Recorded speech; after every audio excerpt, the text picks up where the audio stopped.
পেটানোর পাওয়ার দিতে হবে কেন্দ্রীয় বাহিনীকে।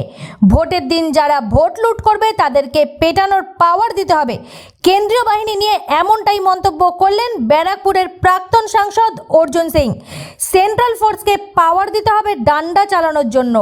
ভোটের দিন যারা ভোট লুট করে তাদেরকে ধরে বেধড়কভাবে পেটানোর পাওয়ার দিতে হবে। এমনকি কেন্দ্রীয় বাহিনীকে থানায় একটা জায়গা করে দিতে হবে যাতে অত্যাচারিত নিরীহ সাধারণ মানুষরা অত্যাচারীদের এবং ঝামেলা সৃষ্টিকারীদের বিরুদ্ধে থানায় গিয়ে কেন্দ্রীয় বাহিনীর কাছে অভিযোগ দায়ের করতে পারে, তার অধিকার দিতে হবে।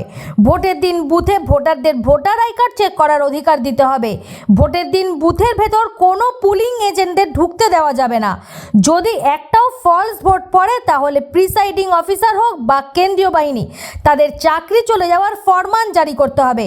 তাছাড়া ওই কেন্দ্রীয় বাহিনী এলেও পুলিশের সাথে ঘুরে বেড়ালো ওইভাবে সুষ্ঠু ভোট করা কোনোদিনই সম্ভব নয়, এমনটাই দাবি করলেন প্রাক্তন সাংসদ অর্জুন সিং।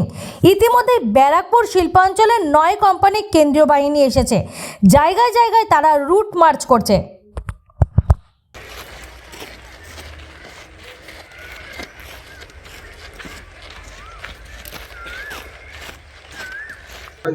দেখুন, সেন্টার ফোর্স আসলো, থানার সঙ্গে থানা লোকেরা ঘোরালো, তাতে কোনো লাভ হবে না।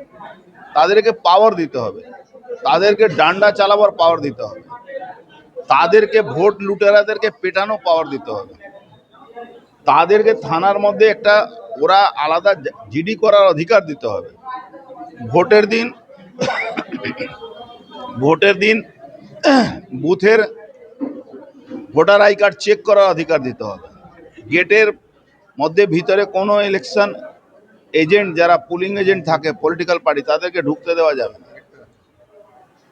কোনো প্রিজাইডিং অফিসারের যদি বুথে একটা যদি ফলস ভোট পড়ে তাহলে প্যারামিলিটারি হোক প্রিজাইডিং অফিসার হোক কারো চাকরি যাতে না বাঁচে তাকে জেলে ঢুকানো ফরমান জারি করতে হবে। তাহলে দেখবেন নিশ্চিতভাবে এখানে সুষ্ঠু শান্তভাবে ভোট হবে।